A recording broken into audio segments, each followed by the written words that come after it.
So from all we've already heard this morning, I think blockchain technology is worth getting extremely excited about, even if it's just 3 or 4 people who understand, maybe. Without any doubts, I think the disruptive potential of blockchain is quite huge. It offers another example of a quickly changing ecosystem. As for other industries, a couple of years ago, innovation that was once squarely housed within the community is increasingly being conducted across a growing number of companies from various industry sectors around the world. And that's truly exciting. And it comes also with some additional complexity and challenges, obviously, at all levels, including intellectual property rights and in particular patents. So our panel will look during the next hour at the evolving IP landscape for blockchain. And in doing so, we'll try to cover a number of hotly debated topics, such as the role of open source in blockchain technology in the relationship of open source and patents.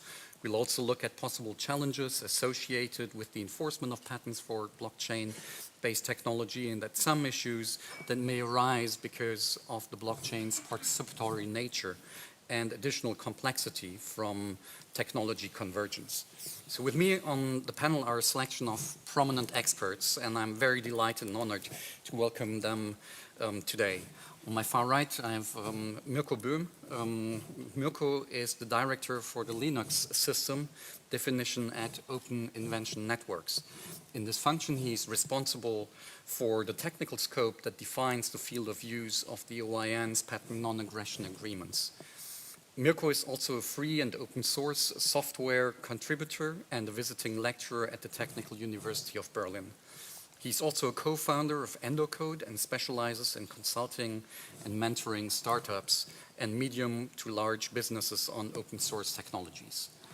Next to him is Benjamin Bay. Benjamin is the Vice President and Chief IP Counsel of Ant Financial Service Group, which operates Alibaba. Before working in-house, Benjamin spent more than 2 decades working at major law firms, both in the US and in China, where he specialized in patent litigation and licensing and was involved in one of the major litigations, both in the US and China, I believe. On my far left, I have Klaus Haft with me. Klaus is practicing as an attorney at law and advises on patent infringement litigation cases, as well as subsequent litigation regarding damages and licenses in the entire area of intellectual property law, with a focus, however, on patents. He very much is involved in standards, electronics, software, optics, and you name it, technologies. He's a visiting lecturer at the Maastricht University, and he also holds the presidency of the European Patent Lawyers Association and is the secretary of the Licensing Executive Society in Germany. Next to him is Richard Bennett. Richard is a German and European patent attorney. He advises his clients both on prosecution and litigation.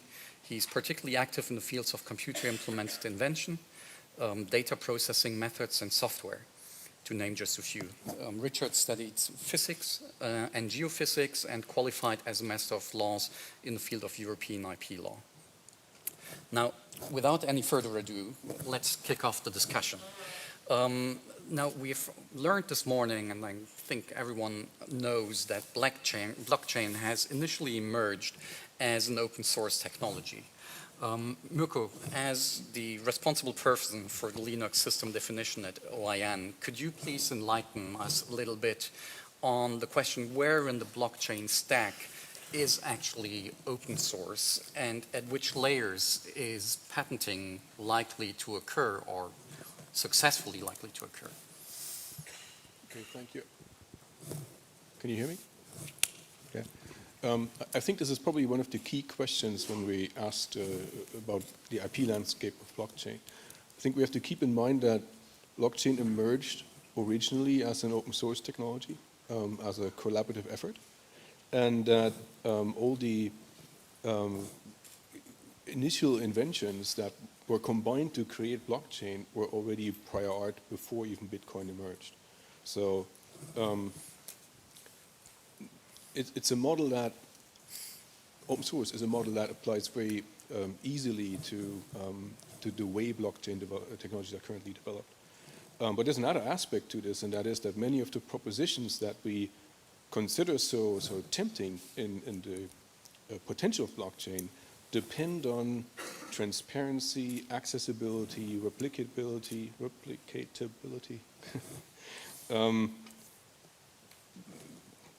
the absence of central authority. That is one of the key promises. And to realize this potential, we need public blockchains, as we've heard earlier on, or if we have private blockchains, some operated by large consortia that still have the ability to provide this kind of transparency. And the question that we can ask when we say, where should, for example, IP protection occur is, what would we prefer, right? Would we prefer a public land registry to be run on a proprietary patented blockchain? How do we implement verifiability then? What about voter registry? Global ledgers in the financial industry. The key question here is, or the key wish that we all have is that these are all interoperable, globally deployed technologies. And this is naturally, if you think about it, where open source innovation occurs. So very, very long story short, I believe that the foundational elements of what we think of as blockchain, as kind of a buzzword that actually represents distributed ledgers, replication, transactions, payload embedded in the individual transactions that then become something like a smart contract. These fundamental kind of building blocks of what blockchain is, I think, are already currently open source and will probably continue to be open source in the future. This is not just because this is how the technologies emerged, but also this is how the industry is currently developing these technologies. So you see large consortia emerge that collaborate on the creation of these technologies. And if you have industrial collaboration on open source, there's a very clear understanding of a separating line between where collaboration happens and where competitive invention takes place. And the industry has developed, I think, pretty established behavioral norms by now to separate these two concerns and to apply different behavior, which leads to a pretty clear understanding that we don't litigate for foundational technologies, and we compete where we differentiate. So this was a very long answer to the question, but maybe it was an interesting opening for discussion. So patenting likely to occur rather at the higher end of the stack, at the upper layers, whereas the fundamental technologies in lower stack being open source? I think so, yes. Mostly because if you think about where patenting makes sense, it's for inventions that you can market. And to be able to market a new technology, a new way to do something, it has to be differentiating. It has to be something that convinces a consumer, private or commercial, to buy what you have produced. Now, if you're just applying what is out there as collaboratively developed technology, you're not differentiating on that. You have to have some clever way to combine it. You have to have something new on top. And naturally, I would recommend to direct your patenting investment towards where you differentiate, which is very likely not going to be in the foundational blockchain technologies. Benjamin, what do you think? Do you see this also materializing in practice? I mean, the one we've seen earlier today of the major filers in blockchain technology. I generally agree with Mirko. And in fact, some of the basic stuff has been open sourced. And in fact, Mr. Nakamoto's paper, white paper on blockchain, that was published in 2008. I like to argue that this white paper destroys anyone's ability to patent blockchain as a fundamental patent, okay? That possibility is gone, okay? I did try to find if there is concurrent patenting with the publication of the paper. And also I challenge anyone to see if there is a patent out there. I haven't found it, okay? And also on the internet, there's all sorts of speculations as to who this Mr. Nakamoto is. And a lot of people think there are 3 people behind this patent, this article. But regardless who that person is, whether he exists or not, this paper has really destroyed anyone's ability to patent blockchain as a fundamental technology. However, that doesn't mean you cannot patent value-added services on top of that. But of course, there are many technical challenges. I'll just list one. Okay, currently, there is no viable technology to allow chain-to-chain communications. So this is what's called cross-chain communications. Okay, for blockchain to have huge commercial success, we must solve that problem. So whoever solves that problem, I think it deserves a patent. So whoever has that patent might not have the fundamental patent, but still a pretty strong improvement patent. So I think on the one hand, there's a lot of stuff out there that's been open sourced and dedicated to the public. On the other hand, you're seeing this 4,000 some patent families being filed. And I think there's a balance between the two. So the question is, are we gonna see patent litigation over this in the next few years? And that is something I think we do need to consider. And my view is, well, I agree with Eric who said, he doesn't think so. I don't think so either. First, there has to be huge commercial value generated by blockchain, regardless of the hype we've heard again and again about blockchain. If fundamental technical bottlenecks are not solved, we're not going to see any benefits. Okay, we have seen some commercialization of blockchain, but it's nothing like the smartphone industry. So I think we have a lot more work to do. Okay. I think Klaus wanted to react still on the open source question before we'll then delve further into litigation aspects. Yeah, I think the difficulty is, and this is something we need to bear in mind, that open source doesn't mean patent-free. And the situation which Mirko just described for blockchain compares quite well to the situation we saw in the telephone sector, smartphone sector, or mobile communication sector a while back. The fundamental patents have lapsed quite a while back in many technologies, and all the smartphone wars happen to be about, well, improvement patents, like the second generation Benjamin just described, not so much about the fundamental things. And also there was a collaborative effort to build this whole technology, and then there was an attempt to differentiate on a more user-specific level or user interface level. So it's quite a parallel situation, and the difficulty is that in the smartphone or the mobile communication sector, the joint efforts, the collaborative efforts were subject to standardization, and that meant that they were subject to antitrust law, and that meant that we have established law saying that you cannot easily injunct people on the basis of patents in that field. You can only do it on the differentiating patents. In the open source area, we don't have that situation yet. It's at least not established. One could think about antitrust law here, but we don't have any established mechanism taking away injunctive relief. And that means a patent happening to be somewhere in the open source field, in a general thing, in a further generation of blockchain technology is quite valuable to the owner of a patent. And that means a owner of a patent can use it. The difficulty will be it's more difficult to prove infringement as compared to standards, where you just look up a paper. But once you manage to do that, then you have a powerful thing to monetize. And in that sense, I think the risk is that this will come up at some stage. And I agree that this requires blockchain taking off, being valuable enough to make this whole thing interesting. But then we are facing a situation where you could go out for injunctions, have no control mechanism as established for standard essential patents. And I think in that sense, there's a need to develop mechanisms to make sure that a single patent is getting the value it deserves, but not more than that by just applying unproportional pressure. Okay. Richard, so with convergence of ICT and financial sector, obviously there will be some assertions of non-financial service-related patents against financial service companies.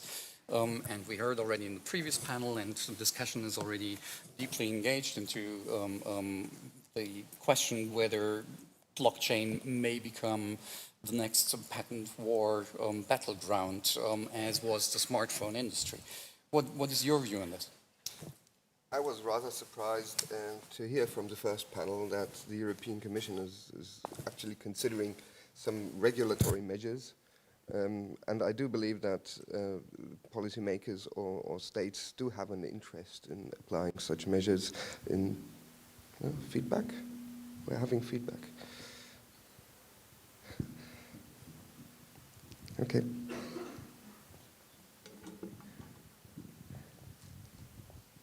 Is it working again? Okay.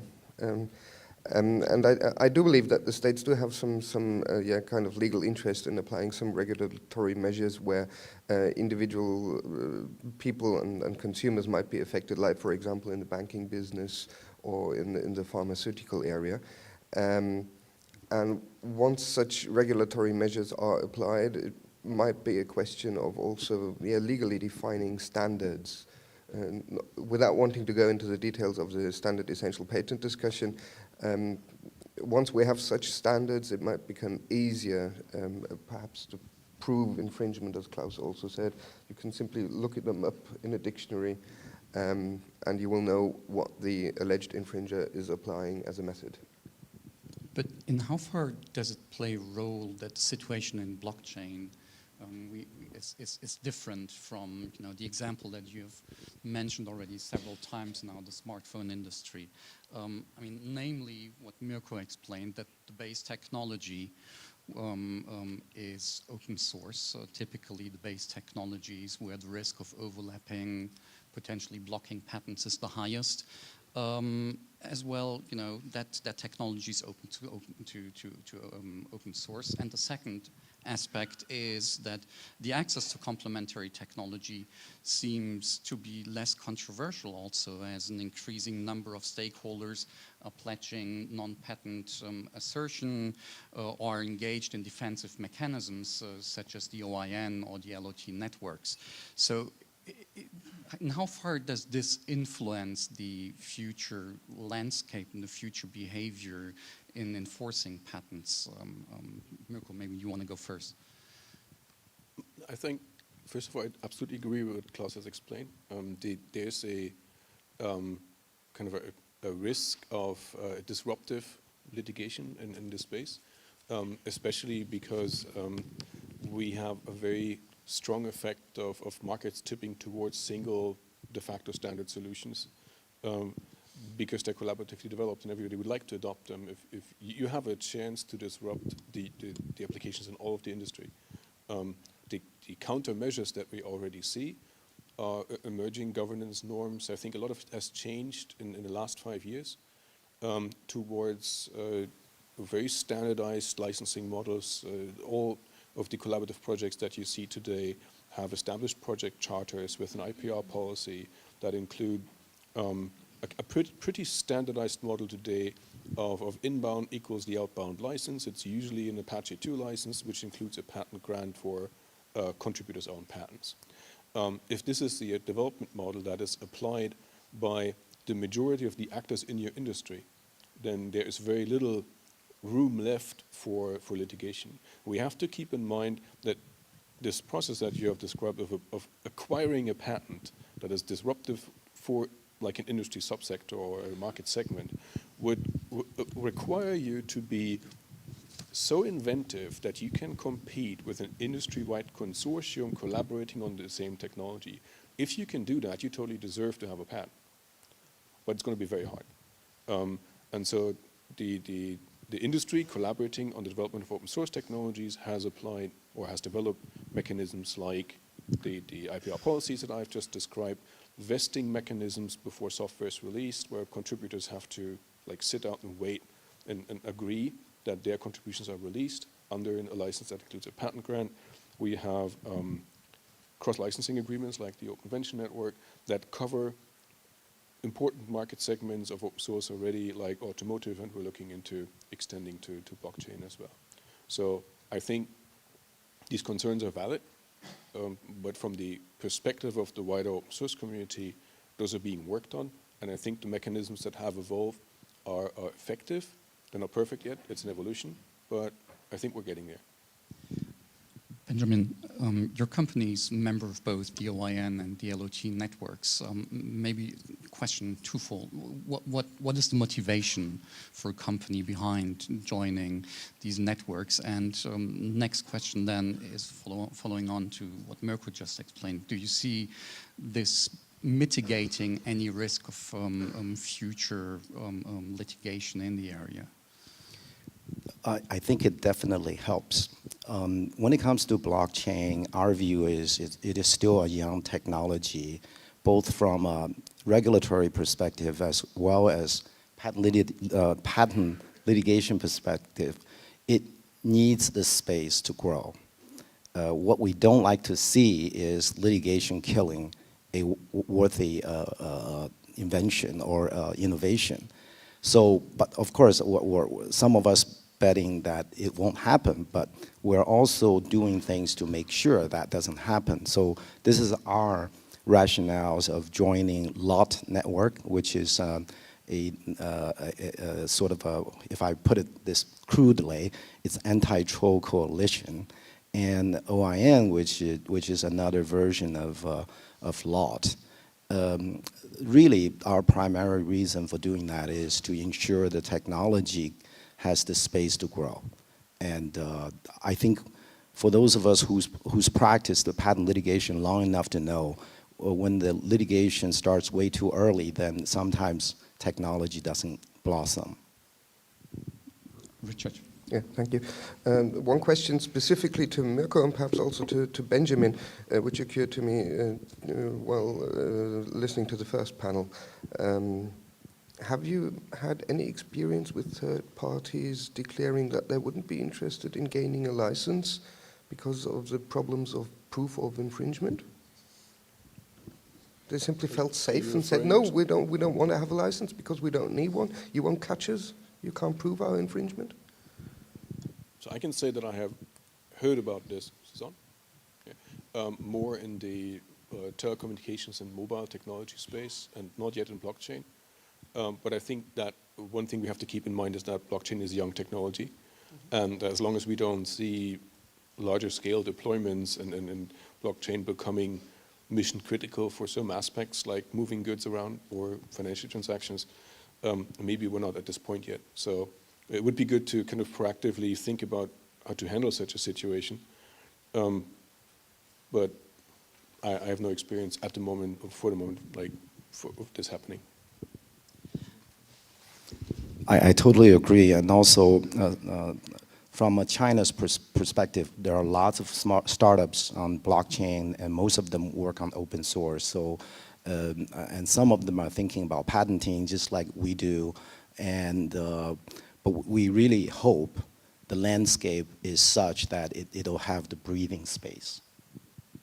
So Benjamin, maybe following up on this, I mean, also thinking of the relationship of open source and patents. Ant Financial is developing a significant patent portfolio, as we have heard this morning. At the same time, you're a member of the OIN community, which eventually means that you are investing in patents, while on the other hand, you grant royalty-free licenses on Linux system patents to OIN and to other OIN participants. Of course, in turn, you get royalty-free licenses back from these members. But explain us a little bit what is behind this defensive patented approach. I guess this is about defending the common, right? We want to make sure this space has enough room to grow, and to do that, we're willing to commit to the OIN license agreement. And same thing for LOT. LOT stands for License on Transfer. So we are a member of LOT, which means if we sell a patent to a patent troll as defined in the LOT agreement, then the rest of the members automatically gets a license to our patent. Otherwise, if you don't sell it to a patent troll, then there's no license. So these two organizations are complementary in terms of approaches, and we feel in the aggregate they reduce our risk and also protecting the common. And that's more important. And Klaus, is this a teaching from the smartphone wars that there's an increasing collaborative nature from several players engaging in these type of organizations? What do you think? Well, I think that certainly these type of organizations help the industry to make sure that this area has less risk or reduced risk, as many put it. And that's probably an important thing to make sure that this, the underlying technology can remain available to everybody. I guess the difficulty which normally arises is when some of the many companies entering the market are failing. I mean, this is exactly what happened in other industry areas as well. People don't litigate if the business is running well, but once the business is going down, litigation becomes way more interesting. And here I think there are two aspects. One is, of course, then those companies not yet in the lot or other networks, so there is no automated mechanism to take care of the patents. Those become free, of course, and they are just bound by the behavior they had so far. And the other thing is that not in all countries in the world licenses are insolvency proof. There are issues, and we had all kind of litigation in Germany after the Qimonda bankruptcy, and so it can probably do a lot, but it's and this is probably a difference you can find over other industries, but it cannot be complete just by the virtue of being a voluntary system. So not the panacea, but a very good step in the good direction.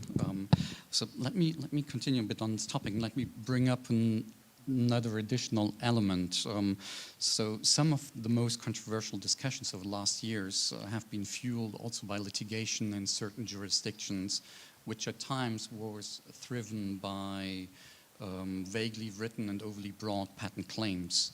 Richard, do you expect this to also happen in the blockchain technology, or do we see it already? And if yes, is there anything that can be done about it to mitigate that risk? Well, I think the answer to this question is heavily dependent on the jurisdiction we're looking at. In the United States, this situation might occur because US patent law, as far as I understand, permits for wording comparably broad claims which may be constructed in a limiting manner on the basis of the description, for example. Under European patent law, this problem might become less probable because European patent law requires the claims to be heavily restricted normally for clarity reasons. So that's the so-called overly broad claims are less probable, in my opinion, to occur in European jurisdictions. Klaus, you Well, want to perhaps break on that, and not so much comparing the systems, because I don't think in a position to compare the quality of US claims or any other claims than European claims. Those are the ones I know. I think there's a big difference of what you perceive as being clear when doing prosecution as compared to what you perceive to be clear once you're down 10 years down the road, somebody trying to map a patent on something totally different from what he had in mind when he was drafting the application. And I would think that, I'll put it differently, I don't think I have ever seen a clear case in litigation. To the contrary, it was always like that, because there was always some sort of mapping on something which was not exactly what one had in mind. So it's very difficult to really anticipate everything which could possibly happen. And I'm just citing a US client of mine who said at some stage, well, I will in the future ask my prosecution people to add randomly on each patent application a few pages of nonsense, just to be able to have all kind of wild claim constructions afterwards. It's a bit to the point, but I think that's really it. You have always something in the patent nobody really thought about, and you cannot spend so much time on a single patent application that you make everything clear. And then you end up with something which in litigation turns out to be totally different than what everybody had in mind. So more of a general issue rather than specifically related to blockchain technology? Yes, yes. Benjamin, what do you think? Yeah, I agree. Very good. Michael, if I may just add. Sure, please. Richard, please go. Of course, in the field of computer-implemented inventions, we as patent attorneys always try to get broad claims for our clients because circumventions of the scope of protection normally are more or less evident to anybody who wants to infringe. So we always take good care to word broad claims and try to get them as broad as possible, while limiting only those features which are really necessary for defining the envisaged invention.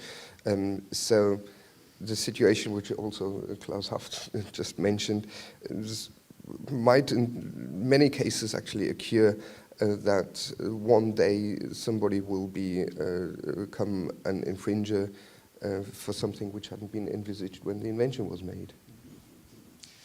Mirko, you also wanted to make a point in this respect. I want to extend on what Klaus has said on that we're basically, all we do is risk mitigation. And we're establishing collaboration methods, assuming well-meaning behavior by participants. This is mostly on the open source side. And this has been a traditional approach, and we've heard in the earlier panel about like this open source ethic in the community of blockchain developers. This is related to that. It's a collaboration based on goodwill. And I wanted to underline that I think we're starting to realize that this works for the sunny day scenario, but there are risks that we can't handle this way. If a party actively acquires patent grants that cover technologies that are developed in some other place in a collaborative fashion, that's not something we're very prepared to deal with. So this is understood, and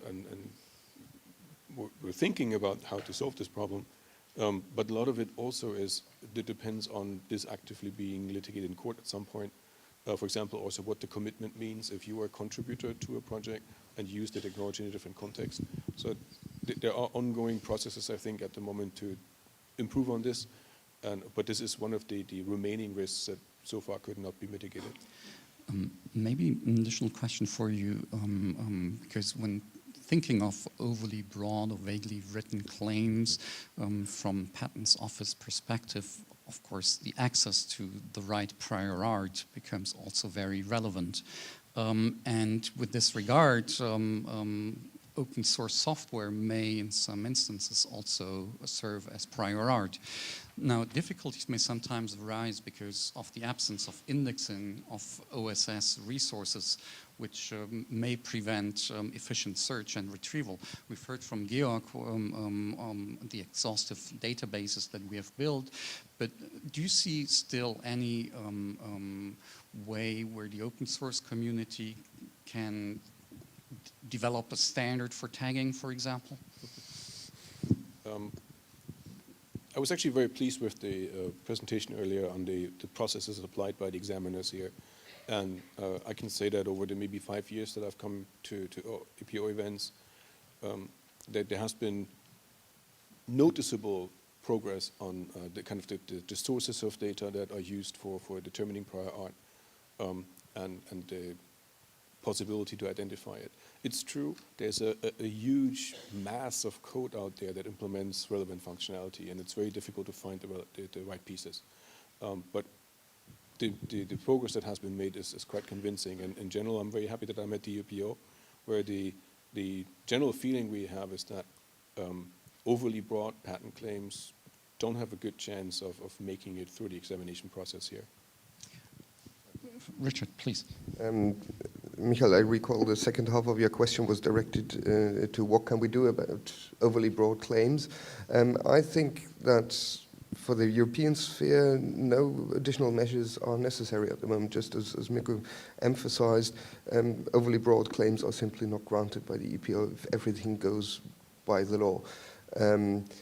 I think the rest should be left to the individual case, and in particular, the judge's opinion in the case of infringement. Now thinking about a new jurisdiction which might some people want to think about in regard of computer-implemented inventions and specifically blockchain, I think wouldn't be adequate. Okay, very good. Now talking about infringement, Richard, I'd like to ask you whether you see any pitfalls to be avoided when drafting patent claims for blockchain technology.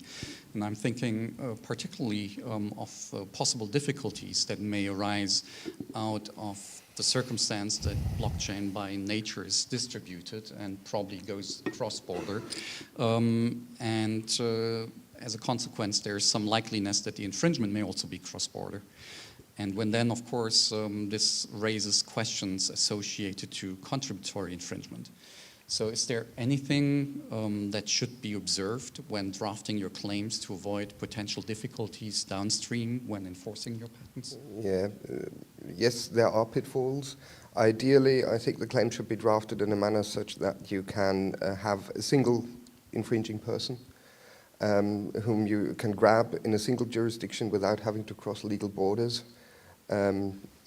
Klaus Haft might want to add something concerning the legal situation in Germany. I think there's quite some interesting case law going around concerning the matter of contributory infringement or participating in infringement as a second infringer. But generally, you have to take good care that the claims are worded appropriately so that you avoid including method steps which are executed possibly by a different person or in another jurisdiction. So, Klaus, since Richard already asked you more or less the question, what is the view of the German litigator on this question?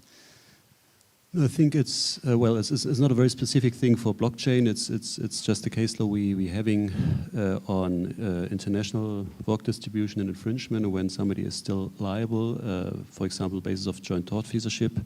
So we have all kind of constructions in that sense. But ultimately, it boils down to whether or not there is somebody in the country of litigation, for example, Germany, who to whom every single step of a method or every part of a system can be attributed one way or the other. And that I guess is something which Richard just meant in claim drafting. It needs to match the situation. It's a typical thing if you have a big system that you need to think about who's doing what and how could I ever enforce a claim in this context.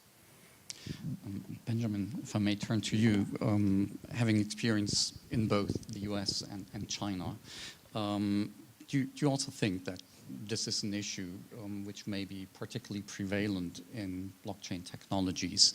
And what would be your recommendation to simplify proof of contributory patent infringement when doing the claim drafting? Yes, I think if you rely on indirect infringement, you already lost at the claim drafting stage. So I have this mandate to all our outside counsel. We should never draft a claim that requires multi-mode execution unless it's absolutely necessary. As you know, a lot of blockchain inventions don't need to involve more than two nodes. I mean, because a lot of things are repeated at each node, okay? So for that kind of invention, there's no need to draft a claim that involves 2 or 3 nodes. And there are some inventions that would require you to recite more than 2, 3 nodes. In that situation, I think you just kind of have to deal with the uncertainty in the law. Okay, any jurisdiction which is more complicated than others? Well, a crude simplification is in China.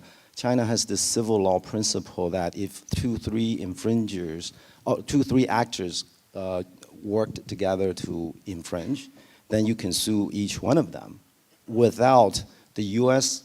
test of a control. Okay, U.S. has this test of a control or agency principle, whereas in China you don't need that. So to some extent, China is more favorable in that regard. Okay, interesting. Sounds more like the German approach. Yes. A topic that Klaus already mentioned in his first statement, and that also quite often and frequently comes up in the context of the enforcement of patents in the high-tech sector, is the question of the proportionality of legal remedies, and in particular injunctive relief. in case of complex products where the infringed patent is only covering a small component thereof. So do you think this will be a particular critical issue in the context of the enforcement of blockchain patents, or would that rather not be the case? I think we're having this discussion these days on a number of areas, Industry 4.0, everything which is going networked, so where other things are growing together in a way that a single injunction could have a massive impact, such that there's a chance that a single patent is getting too much out of the system as compared to what is really the value of that patent. And this is not just a theoretical thing, but it is something which the whole monetization business is built on, to say as much as possible based on the pressure which can be applied. And I think in that context, we're having this discussion. There's all kind of industries who are these days discussing it. And at the same time, it needs to also figure in the justified interests of a patentee. It can the other way around not be that a patent owner is just getting nothing and everybody a free license in a situation where it's having massive impact. And the difficulty, I think, is to find a fair balance which is taking into consideration the justified interests of both sides. And blockchain ultimately or inevitably will be another field where these kind of considerations play a role, simply because it's a collaborative effort. So there is this open source aspect of it. Many people are feeding stuff into it. And it's not just a technology developed by only one company, which could be easily modified and changed. And so there is this situation, and inevitably also the discussion we're currently having or seeing in other industry sectors. But given that the base technology is open source and that patenting, successful patenting is more likely to happen in the higher end of the stack, is this really becoming an issue in blockchain? The question of one component infringing, but complex product being then injuncted. Well, it's always a difficulty to make predictions with respect to the future, but I guess what you normally see is you have inventions throughout. I mean, you have this underlying technology and you have all this open source development, which is, of course, starting on stuff which is old, which is predating everything and which is not a patent any longer, but which is certainly improved over time. I mean, I would wonder, I'm not familiar with all the details of the open source community here, but I would be surprised if there are not many smaller or bigger inventions to all kind of details of that technology which make it into the open source code. But if those are patented, they might not be the key of blockchain, of course not, but they might be exactly like in the standardization of smartphone technology or telephone technology. They might block as well as a more fundamental patent would do if you just happen to have it and happen to use it. Mirko, what is your view on this? I think the key driver for any industrial company or business, essentially, to participate in open source technology is that you give a lot less than you receive. We don't have to motivate people to participate because they realize this benefit by themselves. They say, I can contribute, in the case of the Open Invention Network, you contribute your whole patent portfolio to the use on core open source technologies, but you're getting a cross-license from 2,600 other companies. So the likelihood that you hold that one differentiating patent compared to the almost 3 million assets in that pool is low. If you have that patent, good on you. Right? You're probably not here at the conference, but in the Bahamas sipping a drink. Great. But for all other participants, which is probably the vast majority, you receive a lot more in terms of a patent cross-license, but also in terms of the contributions others make to technical development than you have to give. And this makes it a win situation for every participant. And this in the sense of like, what is the fair remuneration for a single invention? We have to keep in mind the totality of inventions that go into, for example, the open source collaboration on blockchain, and ask, what was your contribution to this overall inventive step that was developed collaboratively, maybe over a course of 5 years? That's another like complexity on this subject. So I think the reason why we see little litigation in the open source space is this joint understanding, if you will, which is much more, it's almost like habit of the participants, like how do they see this collaboration, is that they want to participate and that they want to bring in their technologies in the hope that other people would contribute a lot more than they can.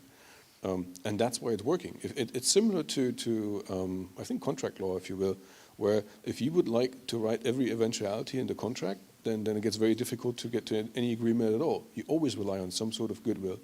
And I think this is very strong in the open source environment. But as I said earlier, there are some remaining risks or difficulties that we still need to resolve. But this part, I think, is pretty well under control. We don't see a lot of like antagonistic behavior today in like 2018. Okay, I'd like to use the remaining minutes that we have in the panel discussion before opening the floor for some questions from the audience to ask about the question that already came up slightly. It's related to the evidence of infringement and preservation of such evidence. After all, it may not always be easy to precisely identify infringement in the blockchain. Algorithms are not going to be easily discoverable. Cryptology is rather complex technology. Reverse engineering may not be available. So what do you think? Is this going to be an issue, and how to deal with it in practice? Maybe Klaus, if you want to go first. Sure, it certainly will be an issue. I mean, we do currently have litigation wherever you can get hold of evidence beyond just getting into the source code. You need to have some stuff like documentations, but anything which is pointing to a direction which is showing you that there might be some sort of infringement. Of course, what might happen is if, let's say, you have a failing company and they develop their own patent, and then they get out of all these common understanding type of agreements and want to enforce it, they would probably know what they did and where it is in the source code. So they probably have a chance to find it. Otherwise, it's certainly challenging, but one needs to be in mind that we do have companies specializing in the field, providing services of doing these kind of evidential measures. So it's a question of money ultimately. I mean, it depends on whether the market is interesting enough and the expected revenue is interesting enough that it's worthwhile paying a company like that a few €100,000 to get the evidence together. Richard, do you have any views? I think one of the big problems will be that the product which is generated by blockchain algorithms might by itself not appear to be new. So, for example, in the German infringement law, we won't have this change distribution of a burden of proof. I do agree with Klaus Haft that it might be very difficult to prove infringement, be it perhaps only a question of money. Benjamin, view from the industry on the question. Well, in countries where there's no discovery or disclosure, that is a hard question. And in China, of course, there's what's called evidence preservation, which can be used to discover what's in your defendant's server. And of course, we have the good old United States. If we have a chance to file lawsuits there, we can get discovery. And same thing in the UK, Hong Kong, Singapore, all these common law jurisdictions. You do have some relief, and so that's why I think your patent filing should be broader than your home country. Okay, thanks very much. The few minutes we have left, I would like to ask the audience if you have any questions for the panel. Yes, please.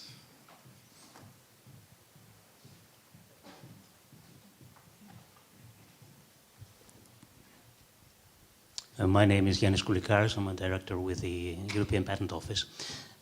I gathered from your presentations that sometimes patent law might reach its limits in the context of blockchain, be it because of, let's say, fragmented litigation landscape, be it because of a distributed aspect, preservation of evidence, or even possibly non-patentable subject matter. Do you say that where we reach the limit of patent law, maybe competition law could help out? Okay. I had to learn competition law as a patent lawyer, and not to offend competition lawyers, I don't like competition law. And again, for the same reason that the law needs to give technology space to develop. Same thing, the competition law should just back off to let IP to develop. And yes, there are situations where competition law has come in, made changes for better or for worse, but I think it's a little too early to use competition law to address issues that patent laws cannot. Perhaps to add on that, fully agreeing with what Benjamin just said, I mean, the way competition law came into patent litigation was as a corrective measure, suggesting that patent law is going too far and there should be no injunctive relief in certain situations. It is not really a measure to resolve the situation as it is. It's not really complete in itself, so it can only kind of add additional control mechanisms to patent law, and I agree with Benjamin. It would be better if patent law in itself would be complete and correcting itself. And possibly this whole discussion we're currently having about proportionality would be the level or the leverage which patent law could develop. It's in the Unified Patent Court Agreement what's it, I think Article 65. The court may grant an injunction, so one can take it from there and consider that. It's in the enforcement directive suggesting that there should be efficient and proportional measures in principle. And so I think patent law in itself can correct it, and the question is whether anything needs to be changed or whether just the existing rules need to be developed a bit further to cover new technology. So system inherent corrections instead of external effects. Richard, you have also some views on this topic. Yes, I only have very little knowledge of competition law, but as far as I understand, the scope of protection which would be provided by competition law will be fairly narrower than that provided or achievable by way of patent protection. I think the same also applies to something which you didn't mention, which one should actually also think about, is copyright law. It's actually only identity protection. So if somebody copies the source code, he will be infringing copyright law. If it just changes minute parts of the source code, he might already have left the scope of copyright protection. So there's no right as powerful actually as a patent right. So it's difficult to say that other kinds of legal rights might be a proper replacement. Okay, adding this additional layer of unfair competition versus, I think what Klaus addressed was rather antitrust laws. But I think unfair competition law is generally not meant to step in if there is no patent protection, because generally you're free to copy things, except for their exceptional circumstances. And I think that's a good principle. And one of exceptional circumstances, there's a patent, and if the patent is not present or doesn't do the job, I think you should not just come back with unfair competition law. One more question from the audience.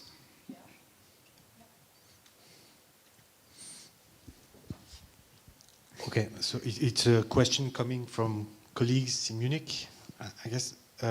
Can you envisage collaborative development with many innovators and potentially patent pools developing around blockchain?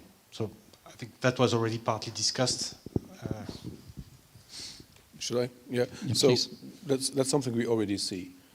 So if you look at the Hyperledger project, which was mentioned earlier in the presentation, it has more than 200 participating entities, and I think the same amount of working groups working on different parts of the implementation. So this kind of collaborative development already happens, and it's typically happening very much aligned with what we have laid out earlier as a successful model, which is the lower down in the technology stack you are, the easier the collaboration gets. And yeah, so the short answer to this question is, this is happening, we're seeing it, and so far it seems to be successful. Okay, we're slowly approaching the end of our session, and we will not stand any longer between you and your lunch.